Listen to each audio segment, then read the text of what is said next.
नवमी में 9 दिन सहजल गजब सहार लागता। अरे नवमी में 9 दिन सहजल गजब सहार लागता।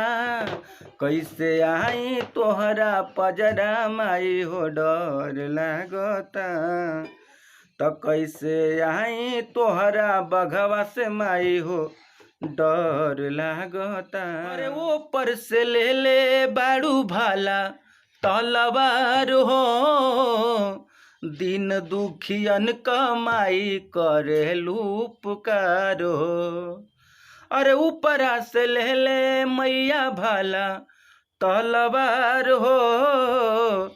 दिन दुखियन का हरदम करेलू पुकार हो।